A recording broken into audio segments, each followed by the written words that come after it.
घर से अफजल निकलेगा उस घर में घुस के मारेंगे। जम्मू कश्मीर के अंदर वहां से लाखों हिंदुओं को मार के भगा दिया गया, उनको काट दिया गया, आड़ी से उनको बीच से दो भाग कर दिया। जो मूर्ति पूजा करे और राम कृष्ण को माने उन्हें जीने का भी अधिकार नहीं है। द कश्मीर फाइल्स मैंने भी देखी, आप भी देखकर अभी आ रहे हैं, कैसे देख रहे हैं द कश्मीर फाइल्स को?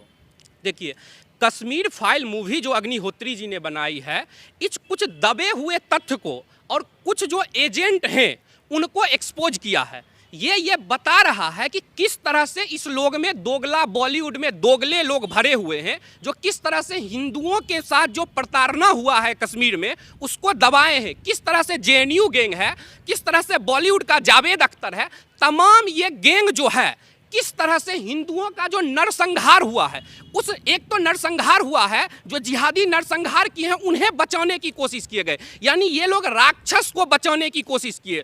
जिस तरह से कश्मीर के अंदर वो इस्लाम का राज लाना चाहते हैं, पूरे भारत के अंदर गजवाए हिंद करना चाहते हैं, उसको ये फिल्म एक्सपोज करता है कि वो जो बरखा दत्त जैसे जो पत्रकार हैं जो ये बताते हैं कि ये आतंकवादी जो हैं ये गरीबी के कारण आतंकवादी बने, ये आतंकवादी जो, लेकिन इसका जो जड़ है वो छुपाती है। ये आतंकवादी गरीबी के कारण आतंक नहीं, ये आतंकवादी जो आतंकवादी बने हैं इसकी मानसिकता जिहाद है। इसके ब्रेन में कट्टर मौलाना भरते हैं कि जो मूर्ति पूजा करते हैं उनको राज करने का अधिकार नहीं है, उनको तो जीने का ही अधिकार नहीं है। जो मूर्ति पूजा करते हैं, चाहे वो हिंदू हो, सिख हो, जैन हो, ये काफिर हुए। इस्लाम के अनुसार, मौलाना के अनुसार ये काफिर हुए, और वो बताते हैं कि काफिर को जीने का अधिकार नहीं है।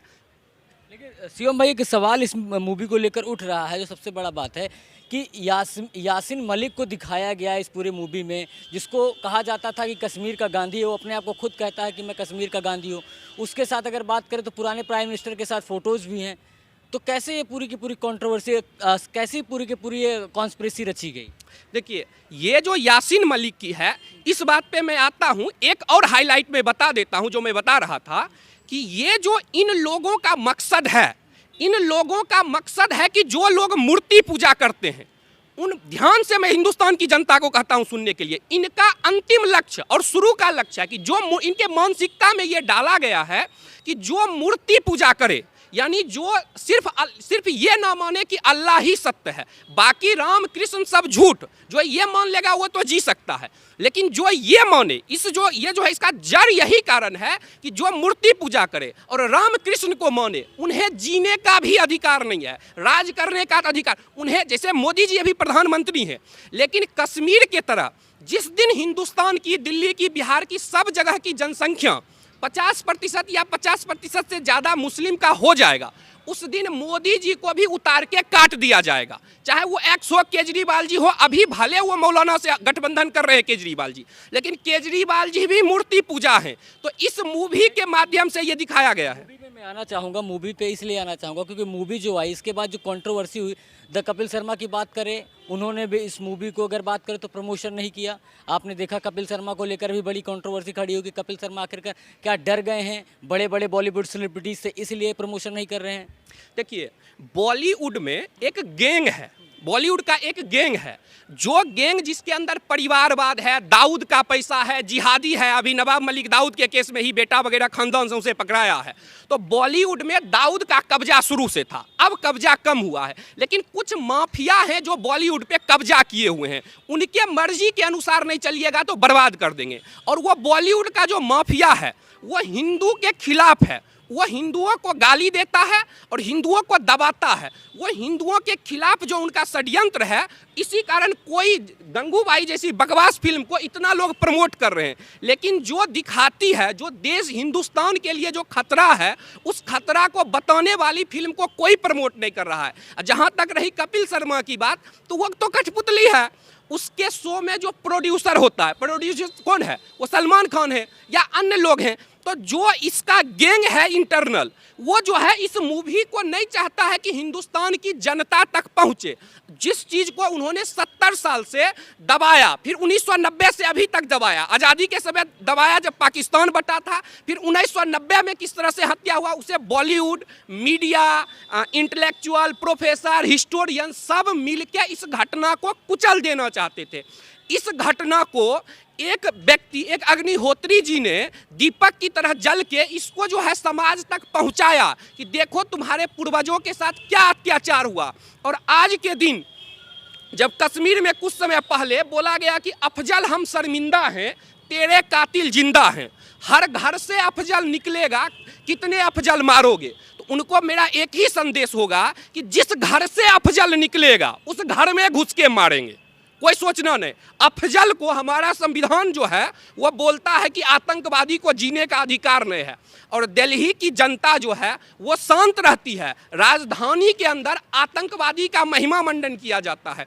जम्मू कश्मीर के अंदर वहाँ से लाखों हिंदुओं को मार के भगा दिया गया, उनको काट दिया गया, आड़ी से उनको बीच से दो भाग कर दिया, महिलाओं से बलात्कार किया गया। लेकिन वो अपराधी हैं, वो आतंकवादी दोषी हैं, लेकिन उसके साथ साथ हिंदुस्तान की जनता भी उतनी ही अपराधी है कि जब मैं एक सवाल लेना चाहूँगा। एक पूरी की पूरी अगर फिल्म की बात करें तो पूरी की पूरी फिल्म पॉलिटिकल होती जा रही। अब नेता भी इस मूवी को लेकर उतरने लगे हैं और इस मूवी को लेकर सिकारा से कंपेयर करने की, सिकारा मूवी आई थी उसने अलग दिखाया, अब द कश्मीर फाइल्स की बात करें वो अलग दिखा रही। तो कैसे दोनों मूवीज़ का अगर कंपेरिजन करेंगे तो कैसे करेंगे आप? देखिए, अग्निहोत्री जी जो हैं उन्होंने अनाउंस किया था इस फिल्म को, उसके बाद इसको ढकने वाला जो षड्यंत्रकारी गैंग था वो सिकारा नाम का एक मूवी लाया ताकि इस मूवी से उसको कंपेयर करके इसको दबाया जाए। लेकिन अग्निहोत्री जी झुके नहीं, वो तने रहे और उन्होंने सच्चाई को जनता तक लाया।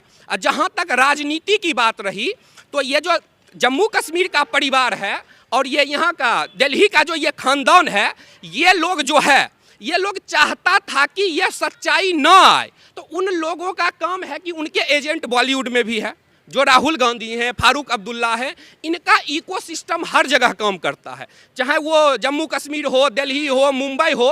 तो ये अपने इकोसिस्टम के थ्रू इनका एक एजेंट दिल्ली में बोलेगा, एक मुंबई में बोलेगा। तो ये जो इकोसिस्टम है ये चाहा कि इस मूवी को किस तरह से जब वो आर्टिकल लिखें तो वो अपने आर्टिकल में ये बताएं कि ये मूवी प्रोपोगेंडा है और सिकारा सच्चाई है। तो इस तरह के षड्यंत्र के लिए उन्होंने सिकारा को रिलीज करवाया। लेकिन डे बाय डे मैं ये बताया आपको कि जिस तरह जम्मू कश्मीर के लोग जो वहाँ से कश्मीरी पंडित को भगाया गया, तो जो जितना दोषी वो आतंकवादी हैं, उसी तरह हिंदुस्तान की जो जनता है वो उसके खिलाफ आवाज नहीं उठाई। जबकि रोहिंग्या मर जाता है तो मुस्लिम समाज सड़क पे निकल जाते हैं। तो वही बात आप राहुल गांधी की कर रहे थे, तो उसका मैं जवाब देता हूं कि ये जो भारत की जनता है ये जब जग रही है, अब इस तरह के मूवी जब फुल चल रहा है, एक भी सीट खाली नहीं मिल रहा है, तो वो लोग जो हैं उनके अंदर। देखिए सीएम भाई, एक सवाल मैं ले लेता हूँ। इस मूवी की अगर बात करें तो उसका क्या इम्पैक्ट देख रहे हैं? अगर ये मूवी रिलीज़ हो रही है, थिएटर्स में आ रही है, लोगों की बात करें तो देख रहा हूँ जिस तरह सारे जो शो हैं वो हाउसफुल जा रहे हैं। अगर गंगूबाई की बात करें, राधे की बात करें, उसके शो खाली जा रहे हैं, इस मूवी के भर भर के शो जा रहे हैं। ऐसा क्यों हो रहा है? देखिए, सबसे बड़ा बात है कि अब आपके जैसे डिजिटल मीडिया है, यूट्यूब है, सोशल मीडिया है, तो जिस तरह पहले कुछ ठेकेदारों का कब्जा था, तो कश्मीर में हिंदुओं को निकाला गया, मीडिया पे कब्जा था, उसको देश तक पहुंचने नहीं दिया। लेकिन अब डिजिटल मीडिया के द्वारा जनता तक जानकारी पहुंच रहा है, लोगों को अवेयर किया जा रहा है। जब कर्नाटक में हर्षा मरता है तो वह बिहार तक पहुंचता है, केरल तक पहुंचता है कि भाई एक मासूम हर्षा को मार दिया क्योंकि वह हिंदू था, इसी कारण उसकी हत्या कर दी गई। कश्मीर में मारा गया, क्यों मारा गया? क्योंकि वह हिंदू थे, इसीलिए उनको मारा गया। जब ये जानकारी जनता तक डिजिटल माध्यम से पहुंच रही है, जब उनकी ठेकेदारी खत्म हो गई, तो जनता जानना चाहती है कि आखिर हुआ क्या था, हमारे भाइयों के साथ कश्मीर में क्या हुआ था, उन आतंकवादियों का अंतिम लक्ष्य क्या है, वो पाकिस्तान के जीतने पे पटाखा क्यों फोड़ते हैं, इसके जड़ क्या है। तो वो इस मूवी के थ्रू वो जान रहे हैं। और एक आदमी देख के जाते हैं तो वो और 100 आदमी को बताते हैं, लोगों को बढ़ चढ़ के बताते हैं, जिसके कारण यह मूवी जो है ये सच्चाई को दिखाया गया है, जिससे जनता अनभिज्ञ थी। तो वो जनता जो है वो लोगों को बता रही है। तो इसको जैसे बॉलीवुड का जो शो है वो बाइकआउट कर दिया, मीडिया बाइकआउट कर दिया, क्योंकि अभी भी सिस्टम पे उनका कब्जा है।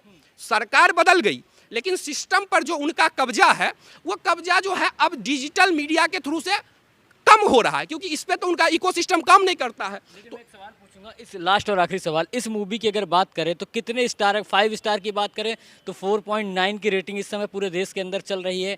आप कितने स्टार देना चाहेंगे 5 में? देखिए, ये मूवी जो है ना ये मूवी नहीं है। 10 स्टार 50 स्टार दे दिया जाए, इसे लोग सिर्फ एक मूवी न समझें।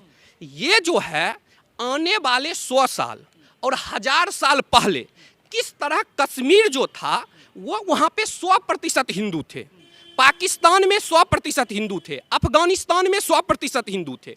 किस तरह से मुस्लिम खलीफाओं ने वहाँ पे हिंदुओं को काट करके फिर उसको गुलाम बनाया, और वहाँ पे अब पीड़ित के तरह दिखा रहा है कि इंडियन आर्मी हमारे साथ अत्याचार करी है। अरे भाई ये बताओ कि तुम जो हो कहते हो कि हमारी अधिकार है, हम आज़ादी चाहते हैं, भाई कश्मीरी पंडितों का अधिकार कहाँ गया? जिसके पूर्वज किसका कश्मीर था? कश्मीर तो हिंदू का था, पाकिस्तान हिंदू का था, अफगानिस्तान हिंदू था, लेकिन उनका जो चलता है ना षड्यंत्र, पहले जनसंख्या बढ़ाते हैं। जैसे बिहार है, बिहार में जनसंख्या 60% मुस्लिम का कर लिए, अब कहेंगे कि बिहार को तोड़ के अलग करो। उत्तर प्रदेश में 50%, केरल में 70%, इस तरह जनसंख्या बढ़ाएंगे। जब उनका जनसंख्या बढ़ जाएगा तो कहेंगे अब जो है हमको अलग करो, अब हम स्वतंत्र रहेंगे, तुम मूर्ति पूजकों को गुलाम नहीं रहेंगे। तो ये मूवी स्टार रेटिंग की बात करो, कितना % दे रहे हैं? रेटिंग तो ये 100 में 100 लेने वाला है, 5 में 5, 10 में 10, जितना दीजिए उतना कम है। लेकिन ये सबसे बड़ी बात है कि लोगों को जागरूक कर रहे हैं, और जब लोग जागेंगे, लोग जानकार बनेंगे, तो हर समस्या का समाधान है, बस लोग को जागरूक कीजिए।